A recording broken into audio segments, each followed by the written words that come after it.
त ही जेके ॿ लफ़्ज़ आहिनि इहे एसि ताईं मुंहिंजे ख़्याल में ब्लॉक नथा थियनि। उन खां पोइ उन जी जेके ब्रांचिस आहिनि उहे इलाही वॾियूं आहिनि, जंहिंमें तव्हांजो विमेन राइट्स अचे थो, तव्हांजो लेबर राइट्स अचे थो, तव्हां चाइल्ड राइट अचनि था। जनाब जी तरफ़ ईंदमि ज़ाहिद साहब, तव्हांखां थोरो सो मां ॼाणणु चाहियां थी ही जिन राइट्स जी असां ॻाल्हि था कयूं, पहिरीं त मां इनखे तव्हांजे लफ़्ज़नि में सम्झणु चाहियां थी। असां बेसिकली जॾहिं राइट्स जी ॻाल्हि था कयूं त हिकु आम माण्हू जे लाइ हिकु वॾो क्वेश्चन मार्क आहे त बेसिकली उहे हुकूक आहिनि कहिड़ा, जिन जे बारे में असां ॻाल्हाए रहिया आहियूं, जिन जे बारे में डिपार्टमेंट्स हली रहिया आहिनि, उहे हुकूक बेसिकली आहिनि कहिड़ा, तव्हांजे लफ़्ज़नि में ॼाणणु चाहींदमि। जी बिल्कुलु, हुकूक ॾिसो जी, आगा साहब ॻाल्हि कई, सभ खां पहिरीं त असांजो कॉन्स्टिट्यूशन आहे जेको असांजा फंडामेंटल राइट्स खे प्रोटेक्ट करे थो। 1 खां वठी 28 ताईं बेसिक फंडामेंटल असांजा हुकूक आहिनि। ऐं राइट्स जी ॻाल्हि इहा जंहिं ते असांजो क्लेम ठहे, दावा ठहे एज़ अ नेशनल। ऐं असां पाकिस्तानी नेशनल आहियूं त असांजो ज़ाहिर आहे जेके फंडामेंटल 1 खां 28 सिक्वरनि ते दावो ठहे थो, किथे बि घुमूं। थोरी ओवरऑल सिचुएशन इहा आहे जीअं तव्हां ॻाल्हि कई चाइल्ड लेबर जे हवाले सां, चाइल्ड राइट्स जे हवाले सां, अनफॉर्चुनेटली पाकिस्तान जा जेके स्टेटिक्स आहिनि उहे कुझु सुठा कोन्हे। जीअं असां ॾिसूं था हाणे पाकिस्तान चाइल्ड लेबर में दुनिया जो 3rd नंबर वर्स्ट कंट्री आहे increasing the child labour. Is it not because Pakistan जो जेको कॉन्स्टिट्यूशन जी असां ॻाल्हि कयूं था या अगरि लॉ जी ॻाल्हि कयूं था त ईअं न आहे त असां वटि उन ते रिस्ट्रिक्शन्स आहिनि, पर इहो त असांजो कमु आहे त असां नथा कयूं, इम्प्लीमेंटेशन कोन्हे असां वटि। फ़र्क़ु थो ॿुधायां त माना हाणे ॾिसो असां ग्लोबल स्लेवरी इंडेक्स जी रिपोर्ट मुताबिक़ दुनिया जो 3rd कंट्री बचिया आहियूं, मथां खां जेको फास्टेस्ट ग्रोइंग आहे चाइल्ड लेबर जे अंदरि।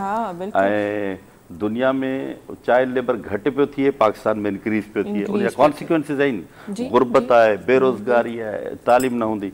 असां वटि 6.2 मिलियन चिल्ड्रन उहे सिंध में आउट ऑफ स्कूल आहिनि।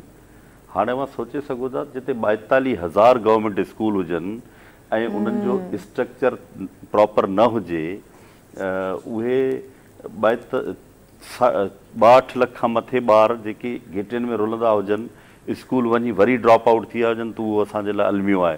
उन खां पोइ स्ट्रीट चिल्ड्रन अवां ॾिसो, मिलियन्स ऑफ स्ट्रीट चिल्ड्रन असांजा ॿार घुमनि पिया। त हाणे कराची जेको सिटी आहे तव्हांजो, ही दुनिया जी मोस्ट ऑफ जेके कंट्रीज़ आहिनि उन्हनि खां जी पॉपुलेशन तमामु वॾी आहे। त पोइ हाणे ॿियो हिकिड़ो असां वटि हिकिड़ो इमर्जिंग फैक्टर आहे। ॾिसो चाइल्ड लेबर खे असां मोह ॾेई वेंदासीं किथे न किथे, बदकिस्मती इहो आहे वधे पियो। लेबर डिपार्टमेंट अञा ताईं इहा गवर्नमेंट ऑफिशियल सर्वे न कराए सघी आहे 1996 खां वठी। आख़िरी जेको सेंसस थियो हो उहो 1996 में थियो हो, जंहिंमें 3.3 चिल्ड्रन हुया। हाणे 1996 खां 2025 ऑलमोस्ट 29 साल थिया आहिनि असां वटि चाइल्ड लेबर सर्वे ई न आहे त केतिरो आहे, त उन जी पॉलिसीज़ कीअं ठहंदियूं। असां मिलेनियम डेवलपमेंट गोल्स जेके 2000 जा हुआ 2015 ते अचीव न करे सघियासीं। सस्टेनेबल डेवलपमेंट गोल्स 2030 ताईं असांजा आहिनि।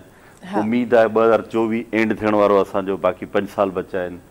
प्रोग्रेस उन तरफ़ थींदी। हाणे बहितर शयूं कुझु असांजियूं हुयूं इंडेक्स जेके उन्हनि जे बावजूदि बि असां कयो पिए। हिकिड़ो जेको वर्स्ट सिनेरियो हाणे रिसेंटली असां ॾिठो आहे, उहो रिलीजियस एक्सट्रीमिज़म में अदम बर्दाश्त जेका आहे, उहा पहिरीं सिंध में न हुई। एटलीस्ट सिंध में पूरे मुल्क खां वधीक हिते, जीअं आगा साहब ॻाल्हि कई, माइनॉरिटीज़ जी प्रोटेक्शन हुई, ॿारनि जी बि सभु शइ, पर जेको लास्ट उमरकोट वारो वाक़ियो थियो आहे, डॉक्टर शाहनवाज़ वारो, उन त असांजो बुनियादूं हिलाए छॾियूं आहिनि इंटरनेशनली बि।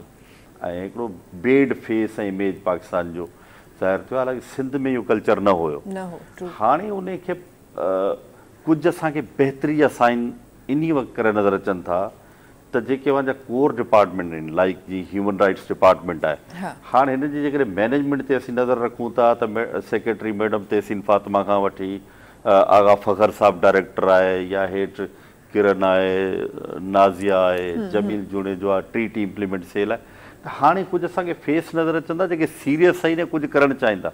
इशू तमामु वॾा आहिनि, इहे ओवरनाइट हल न थींदा, पर at least we have some good people at the right places आहिनि। सेम असां ह्यूमन राइट्स कमीशन में वञूं था, जेको विंग आहे ह्यूमन राइट्स डिपार्टमेंट जो, इकबाल ॾेथो जे अचण खां पोइ नो डाउट पॉज़िटिव चेंज आयूं आहिनि, ऐं he is a real activist आहे। उहो हर मामले ते पुॼे। इवन जेको शाहनवाज़ वारो, डॉक्टर शाहनवाज़ वारे वाक़े ते जेकॾहिं गवर्नमेंट ऐं ह्यूमन राइट्स डिपार्टमेंट कमीशन उते पहुचे थी ऐं उहो रियल मौक़फ़ ॾिए थी, इट मीन्स असां में उहो डिनाए करण वारो न आहे एटलीस्ट गवर्नमेंट जे लेवल हा, ते। सरदार शाह जी तव्हां उन ते स्पीच ॿुधो या होम मिनिस्टर जी ज़िया लंजार जी, त उन्हनि कैटेगरली इन शइ खे ग़लति कयो। एटलीस्ट असां जा इहो थोरे पॉज़िटिव नोट्स आहिनि as an human rights activist, त गवर्नमेंट बिल्कुलु डिनाइल जी पोज़ीशन में न आहे।